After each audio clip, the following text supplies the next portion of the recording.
Olá, estamos aí para mais um vídeo da página A Bíblia e o Conhecimento que Conduz à Vida Eterna. No vídeo de hoje estamos falando a respeito de um tema que foi muito requisitado por nossos ouvintes. Recebemos muitos e-mails pedindo para falarmos a respeito de 1914, uma data que dentro da cronologia bíblica ela é muito importante. Então nesse vídeo nós iremos analisar todos os fatos que envolvem essa data e como que é biblicamente possível chegarmos a essa data, visto que ela marca o começo da presença de Jesus Cristo como rei.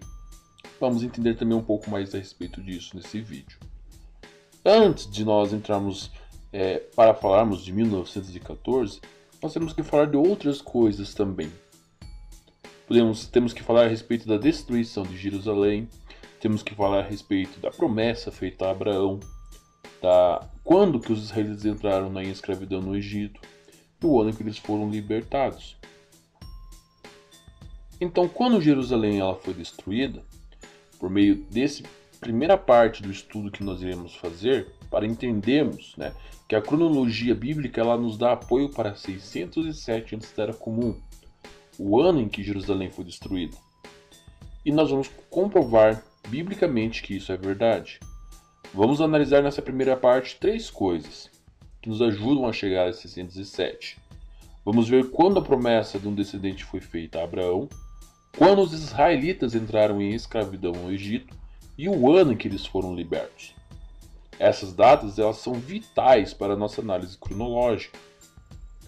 Gênesis 15, do 3 ao 16, nos fala: Então disse Abrão: Saibas de certo que peregrina será a tua semente em terra que não é sua, e servi-lo-á e afligi-lo-ão por 400 anos. Mas também o julgarei ou nação, a qual servirão, depois sairão com grande fazenda. E tu irás e teus pais em paz, e boa velhice será sepultada. E a quarta geração tornará para cá, porque a medida da injustiça dos amorreus não está ainda cheia. Então Jeová ele falou a Abraão antes de 1933 antes da Era Comum, e depois de prometer que a semente de Abraão herdaria a terra. E depois da aparição da semente que sofreria os 400 anos de tribulação.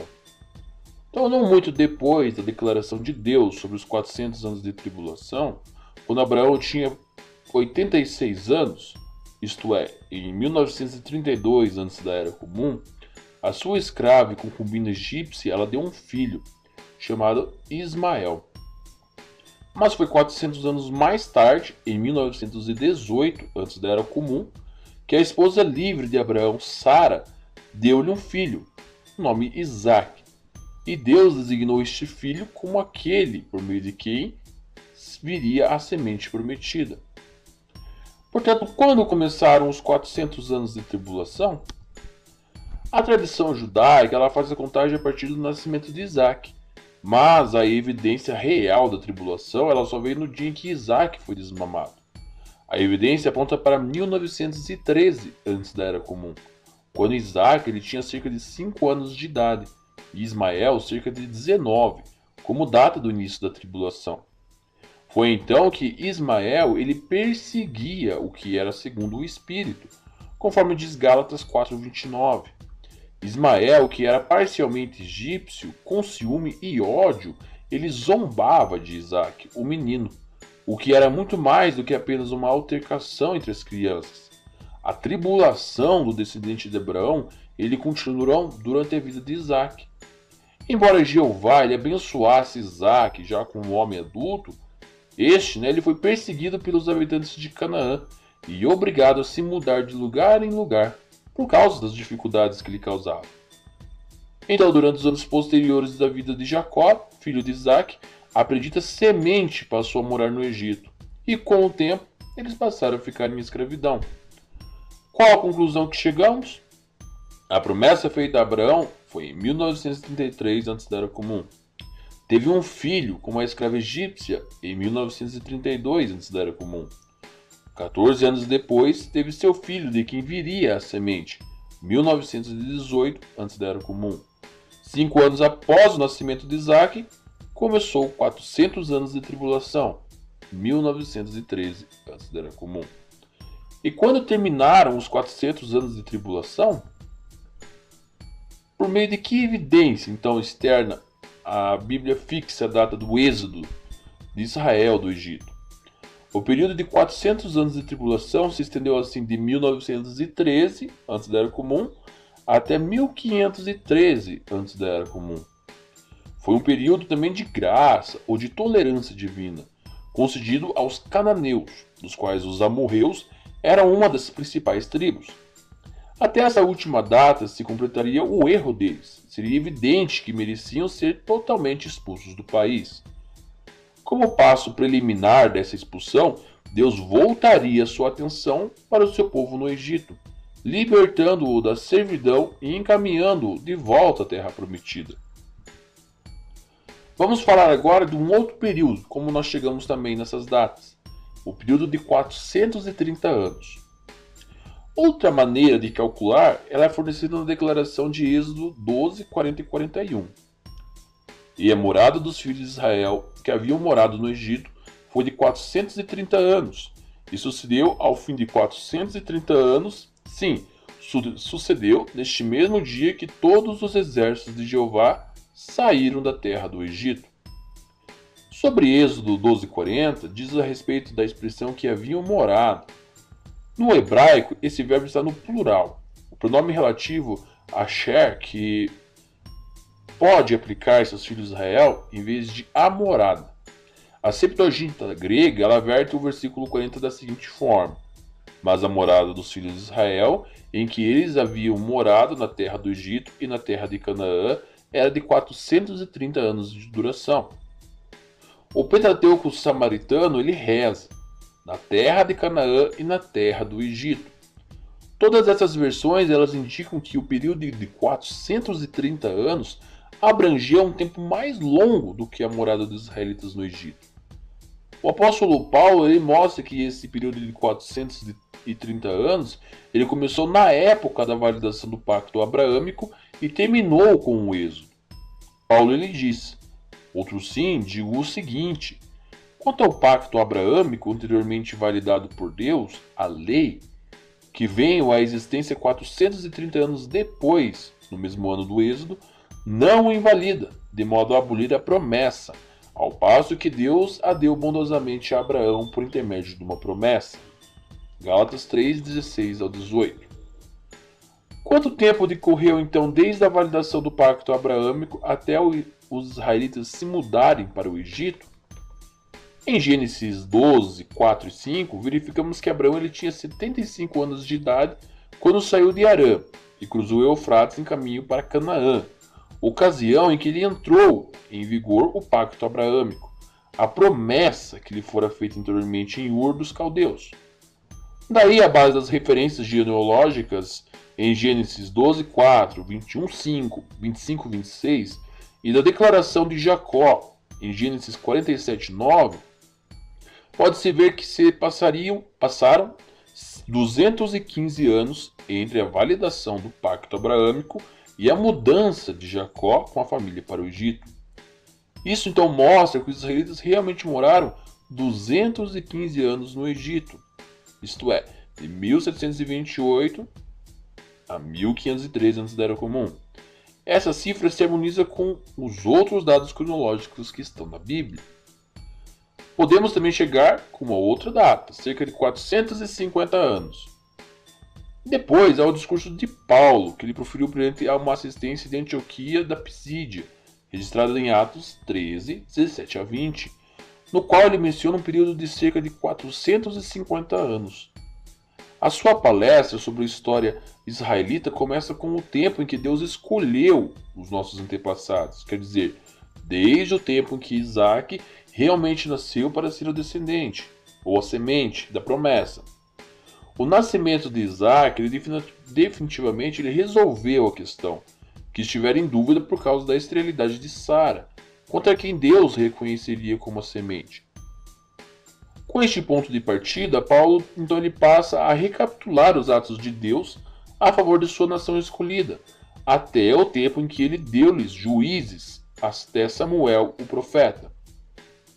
O período de cerca de 450 anos, portanto, ele evidentemente se estendeu desde o nascimento de Isaac, em 1918, até o ano de 1467 antes da Era Comum, ou 46 anos depois do Êxodo, em 1513, sendo que 40 anos foram passados na peregrinação do ermo e 6 anos na conquista da terra de Canaã.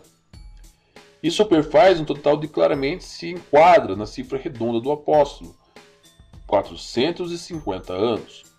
Ambas as referências cronológicas, portanto, elas apoiam o ano de 1513 antes da Era Comum como o ano do Êxodo e se harmonizam também com a cronologia bíblica a respeito dos reis e dos juízes de Israel. Desde o Êxodo até a construção do templo. Mais duas declarações cronológicas elas se harmonizam com esse ponto de vista e o apoiam. Salomão ele iniciou a construção do templo no 4º ano do seu reinado, em 1034 antes da Era Comum. Em 1 Reis 6.1 se declara que isso foi no 40º ou 80º ano, depois do Êxodo. 1 Reis 6.1 temos o 4º ano do rei Salomão e a construção do templo. O rei Salomão ele reinou de 1037 a 998. E esse ano ele corresponde a 1034 antes da Era Comum. O próximo rei que sucedeu o trono foi o seu filho Roboão, em 997 antes da Era Comum, e assumiu o poder e a cisma entre Israel e Judá começaram. Então aqui nós temos a chave para calcular com exatidão o fim ou o despojo de Jerusalém para Babilônia. Se fizermos a soma de todos os reis de Judá, de Roboão a Zedequias, teremos ao todo 390 anos. Até mesmo Ezequiel, no capítulo 4, lhe fornece essa informação. Portanto, a lógica é a seguinte: Ezequiel 4:5. E eu aqui tenho de dar-lhes os anos de seu erro no número de 390 dias, e tenho de levar o erro da casa de Israel. Aplicando a regra no mesmo capítulo, no caso do versículo 6, de um dia por um ano, temos 390 anos. Portanto, a partir dessa narrativa, o reino de Judá teria 390 anos. Então fica assim: 997 anos antes da Era Comum, menos 390 anos. Total igual a 607 antes da Era Comum. Diante de todas essas evidências, a que conclusão nós chegamos? Por meio de evidências, 400 anos eles terminaram em 1503 antes da Era Comum. 430 anos começaram no pacto com Abraão e terminou no Egito. Os israelitas eles ficaram 215 anos de escravidão no Egito, de 1728 a 1513 antes da Era Comum. 450 anos foi desde o nascimento de Isaac até a conquista da terra de Canaã. Os 46 anos desde a saída do Egito apoiam os 1513 antes da Era Comum. Passaram-se então 479 anos inteiros após a saída do Egito até a construção do templo, em 1034. A partir de Roboão, o reino de Judá teve 390 anos. Então nós chegamos ao ano da destruição de Jerusalém, 607 antes da Era Comum. Mas por que a data de 607 antes da Era Comum ela é tão importante? Primeiro, porque esse evento ele marcou um importante ponto de virada na história do povo de Deus. A data ela marcou o fim de um templo que havia sido o centro da adoração do Deus Todo-Poderoso por mais de 400 anos. Ó Deus, lamentou um salmista, profanaram o teu santo templo e deixaram Jerusalém em ruínas, como reza Salmos, capítulo 79, versículo 1, na Bíblia na linguagem de hoje. Segundo, porque saber o ano exato em que essa grande catástrofe começou nos ajuda a entender como a restauração da verdadeira adoração em Jerusalém cumpriu uma profecia exata da Bíblia. Assim vai fortalecer a nossa confiança, a sua confiança, na autenticidade da palavra de Deus. Anos antes da destruição, o profeta judeu Jeremias ele forneceu uma pista fundamental para se entender a cronologia bíblica relacionada a este evento. Ele avisou todos os habitantes de Jerusalém dizendo: toda essa terra virá a ser uma desolação e um espanto. Essas nações servirão ao rei de Babilônia 70 anos. Mais tarde, o profeta lhe acrescentou: pois assim disse Jeová, de acordo com o cumprimento de 70 anos em Babilônia, voltarei a minha atenção para vós, e vou confirmar para convosco a minha boa palavra, por trazê-los de volta a este lugar. Qual é o significado dos 70 anos? E como esse período ele nos ajuda a determinar a data da destruição de Jerusalém? Em vez de dizer 70 anos em Babilônia, muitas traduções elas dizem para a Babilônia, no caso da versão brasileira. Por isso, alguns historiadores alegam que esse período de 70 anos ele se aplica ao Império Babilônico. Segundo a cronologia secular, os babilônicos dominaram o território das antigas Judá e Jerusalém por uns 70 anos, de cerca de 609 antes da Era Comum a 539 antes da Era Comum, quando a capital de Babilônia foi capturada. A Bíblia, porém, mostra que os 70 anos seriam um período de punição severa da parte de Deus, dirigida especificadamente ao povo de Judá e de Jerusalém, que estavam num pacto para obedecer a ele. Quando eles se recusaram a mudar seu proceder errado, Deus então disse: enviarei Nabucodonosor, rei de Babilônia, contra essa terra, e contra seus habitantes, e contra todas essas nações ao redor. Apesar das nações ao redor também sofrerem a ira de Babilônia, a destruição de Jerusalém e os 70 anos de exílios que se seguiram foram chamados por Jeremias de punição do meu povo, pois Jerusalém tinha cometido pecados graves. Portanto, segundo a Bíblia, os 70 anos eram um período de severa punição contra Judá, e Deus usou os babilônios como um instrumento para infligir esse castigo. Mas Deus também disse aos judeus: quando se completarem os 70 anos, cumprirei a minha promessa de trazê-los de volta para este lugar, Judá e Jerusalém. Então, quando começaram os 70 anos? Segundo a Crônicas 36, 20 e 21, diz: ele levou para o exílio na Babilônia os remanescentes que escaparam da espada, para serem seus escravos e dos seus descendentes, até a época do domínio persa. A terra desfrutou os seus descansos sabáticos, descansou durante todo o tempo de sua desolação, até que os 70 anos se completaram, em cumprimento da palavra do Senhor anunciada por Jeremias. Assim, os 70 anos eles seriam um período em que a terra de Judá e de Jerusalém teria descansos sabáticos.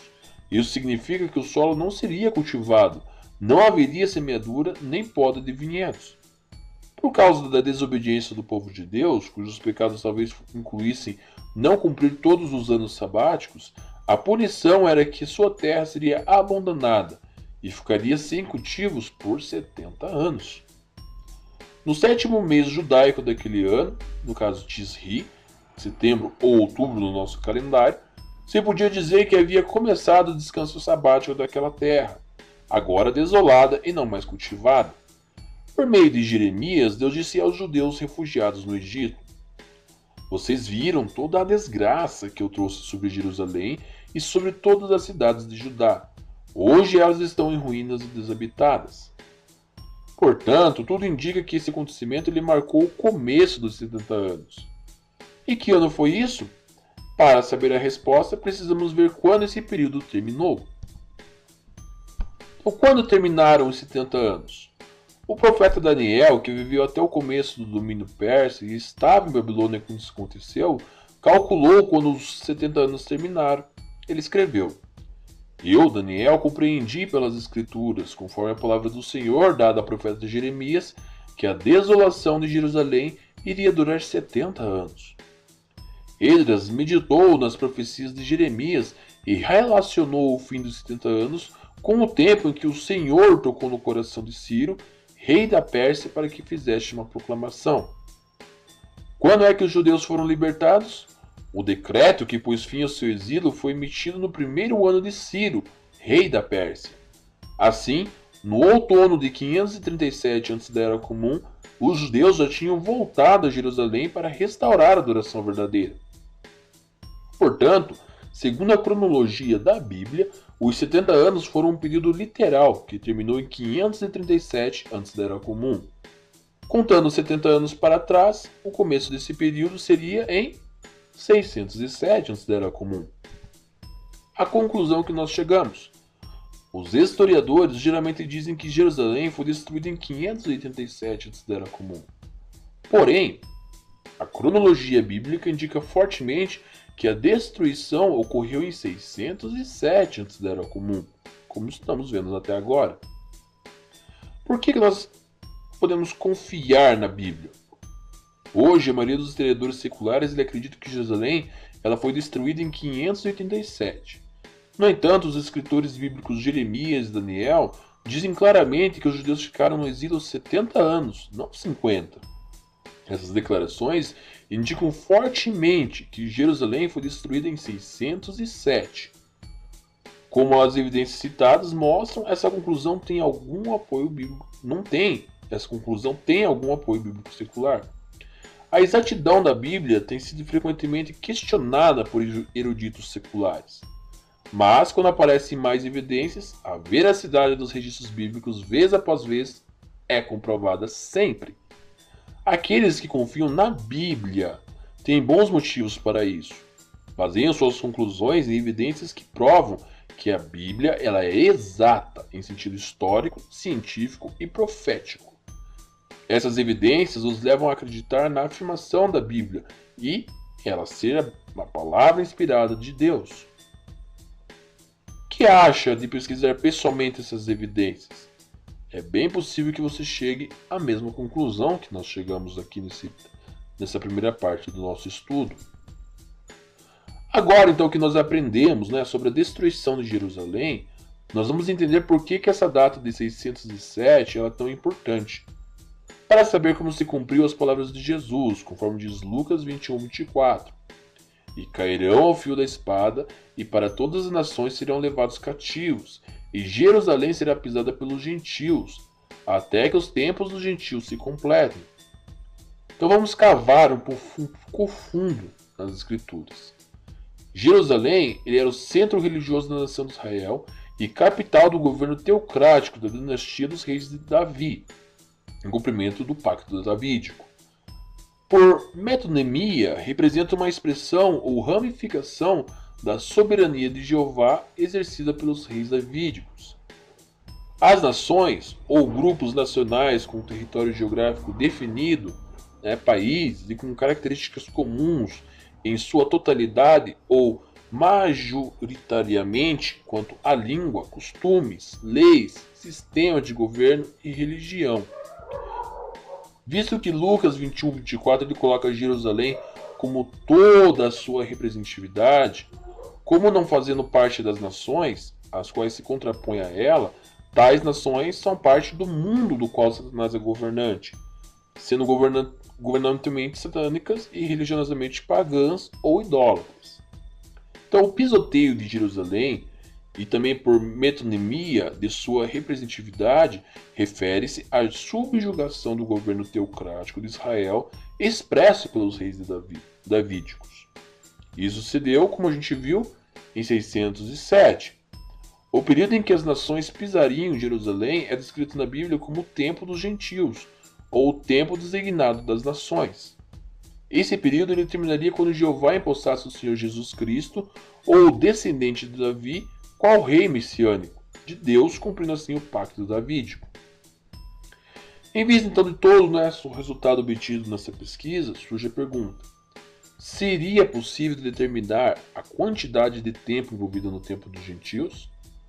Se for, então será possível determinar quando Jesus Cristo ele seria empossado como rei? Visto que a sua parousia ou presença como rei começa a partir deste evento, nós estaríamos ao mesmo tempo determinando quando ocorreria esse acontecimento. Ao mesmo tempo, seria possível identificar sem qualquer sombra de dúvida os acontecimentos que Jesus predisse como sendo o sinal ou a indicação do início de sua presença régia e da terminação do sistema de coisas, ou seja, dos últimos dias. Como se pode ver, eventos de abalar o mundo estão ligados ao estudo dos tempos dos gentios. Com base nisso, não é desarrazoado esperar que a palavra de Deus ela fornecesse a sinceros estudantes da Bíblia os elementos ou indícios para poder calcular a quantidade de tempo envolvida no tempo dos gentios. Afinal, uma das profecias bíblicas forneceu o cálculo do ano em que apareceria na terra o Messias, Jesus Cristo. Quando Jesus seria ungido pelo Espírito Santo de Deus e se tornaria o Cristo, o Messias, palavra que significa ungido. Aquele que seria o rei do reino messiânico. Então está no livro de Daniel, capítulo 9, versículos 24 a 27, na profecia das 70 semanas de anos. Prova de que os judeus nos dias de Jesus puderam entender o significado dessa profecia reside no fato de que, justamente no ano indicado pela respectiva profecia, o povo judaico estava em expectativa quanto a quem seria o prometido Messias. Mas então, quanto tempo? Em sua profecia sobre o sinal da sua presença e da terminação desse sistema de coisas, o Senhor Jesus Cristo ele citou a profecia de Daniel, das 70 semanas, mostrando que a parte final dessa profecia se cumpriria em breve. E diversos estudiosos da Bíblia encontram em Daniel e em outra profecia informações sobre a duração dos tempos dos gentios. Nessa profecia encontramos o uso da palavra tempos, com referência às nações ou potentes gentias. Trata-se do sonho profético do rei Nabucodonosor de Babilônia. O rei a quem Jeová permitiu que destruísse Jerusalém e interrompesse o governo teocrático da dinastia dos reis davídicos. A visão ou o sonho ele encontra-se em Daniel 4, 10 a 17, o significado nos versículos 20 e 26 e o cumprimento nos versículos 29 a 37. O sonho ele retrata uma grande árvore que foi derrubada e cujo toco foi impedido de crescer por 7 tempos. Por inspiração, Daniel mostrou que a aplicação da visão naquela época dizia a respeito do próprio rei Nabucodonosor, que posteriormente perdeu a sua sanidade por 7 anos, após o que sua faculdade de raciocínio foi restaurada.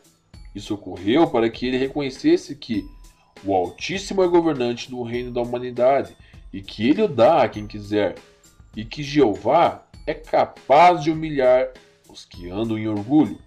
Mas limita-se o cumprimento deste sonho, aquele antigo cumprimento na pessoa de um homem só, para que aprendesse uma lição a respeito do governo e de humildade? Observe então as razões bíblicas para o cumprimento maior dessa profecia. Primeiro, a época da visão.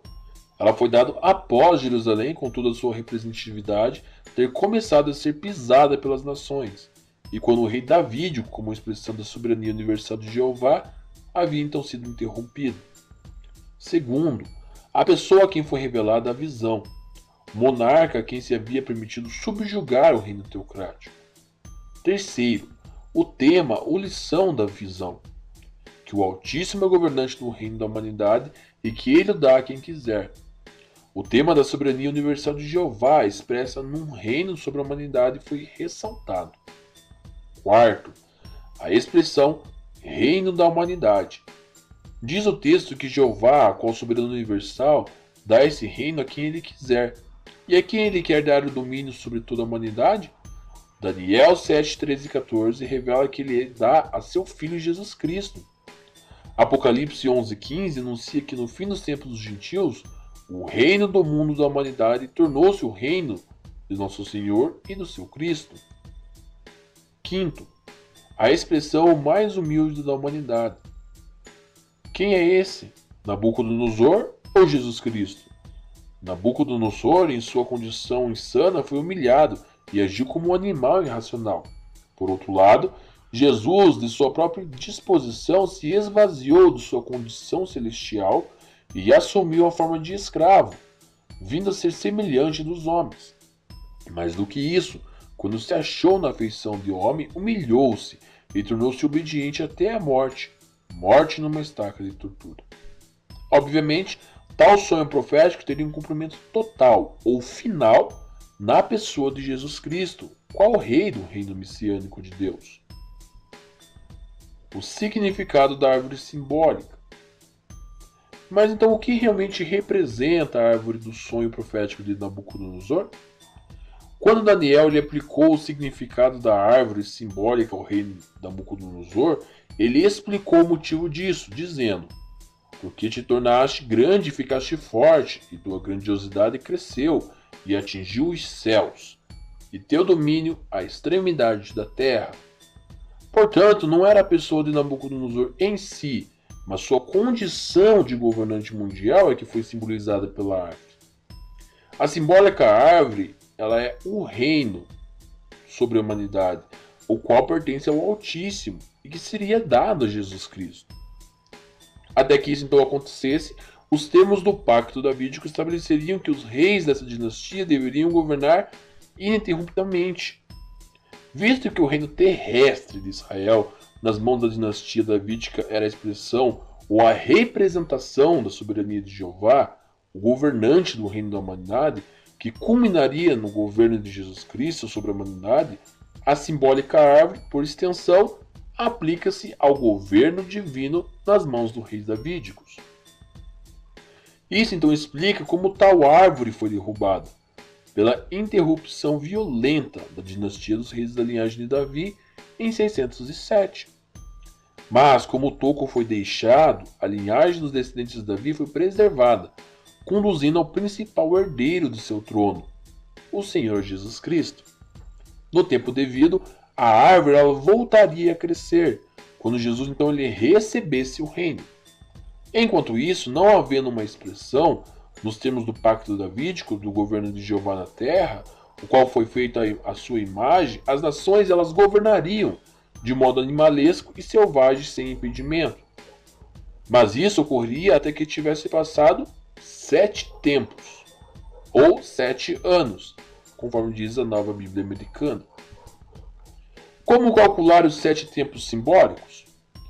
Um tempo, o ano profético, ele equivale a 360 dias. 7 tempos, portanto, equivale a 2.520 dias.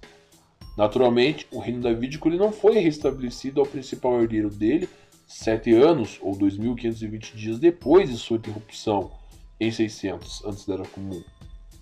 O homem Jesus Cristo, herdeiro do trono de Davi, haveria de nascer mais de 600 anos depois disso.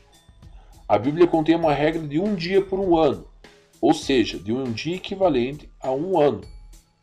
Segundo essa regra, os 2.520 dias tornam-se então 2.520 anos. Temos os pontos de partida dos 7 tempos dos gentios, 607 antes da Era Comum. Temos agora o espaço de tempo ou período que compõe o tempo dos gentios, e que deve ser contado a partir de 607, ou seja, 2.520 anos. Mas visto que não há ano zero, os anos começam com 1. Isso modifica a forma de calcular. As calculadoras elas incluem o zero, e por isso o uso delas para calcular quando termina o tempo dos gentios não daria o resultado certo. Utilizando o seu exemplo de uma régua, nós podemos ilustrar como calcular sem o zero.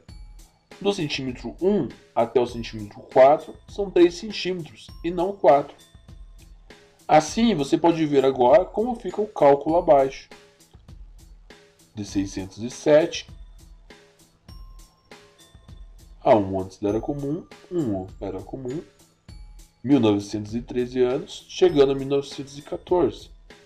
607, temos então o total 2.520 anos, que chegamos a 1914, Era Comum.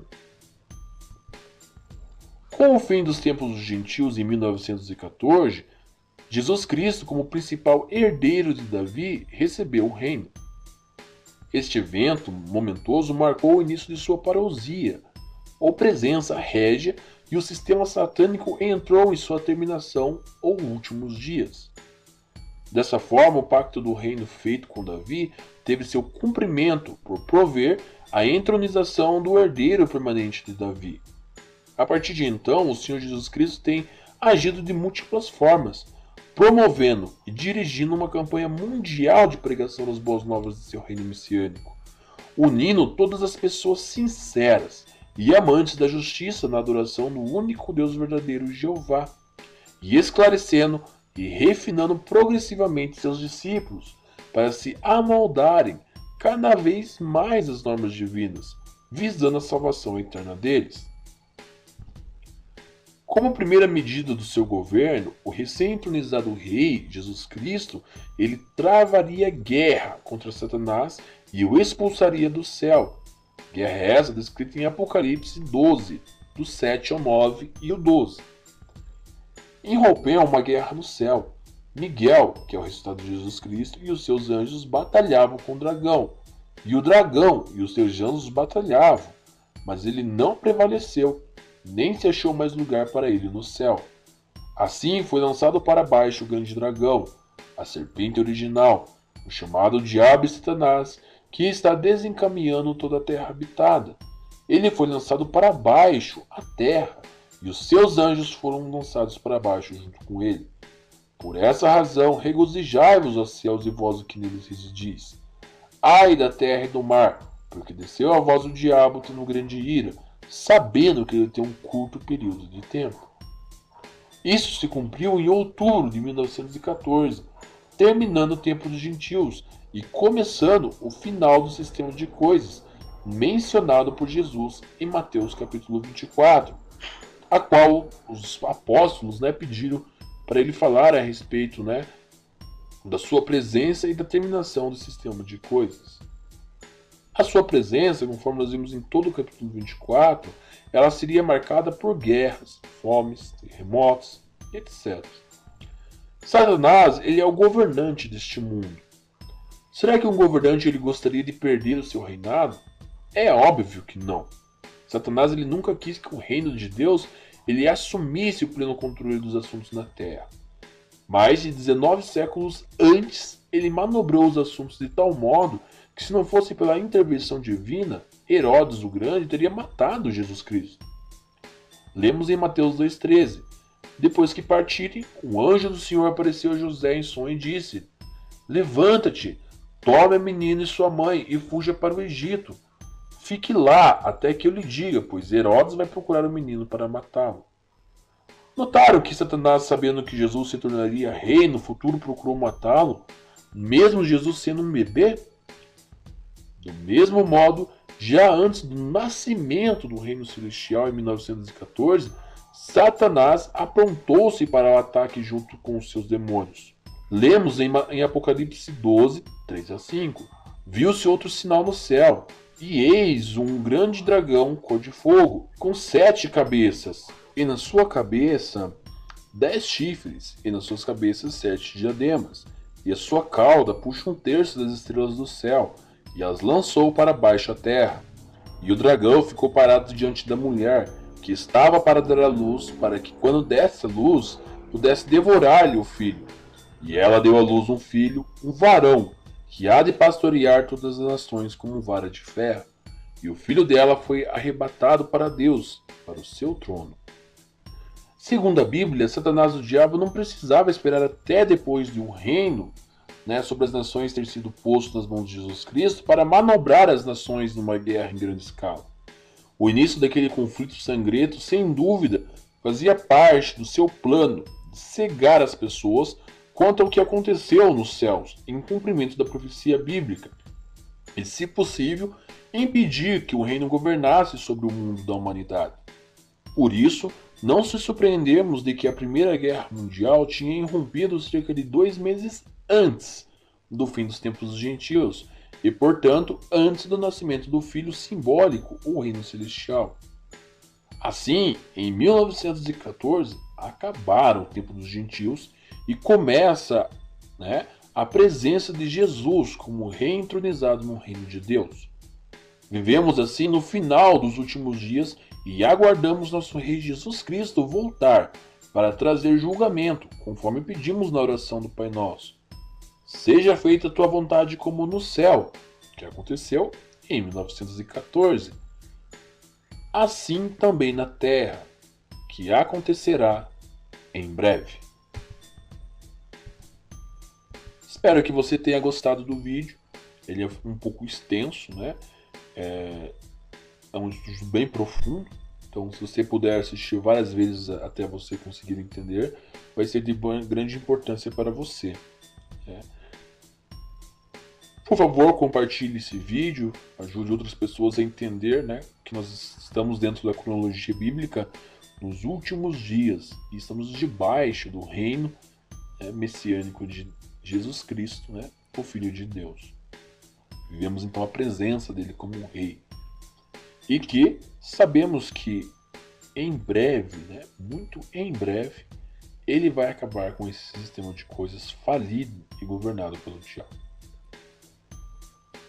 Conforme eu sempre termino os meus vídeos, João 8,32. Conhecereis a verdade, e a verdade vos libertará. Até o próximo vídeo.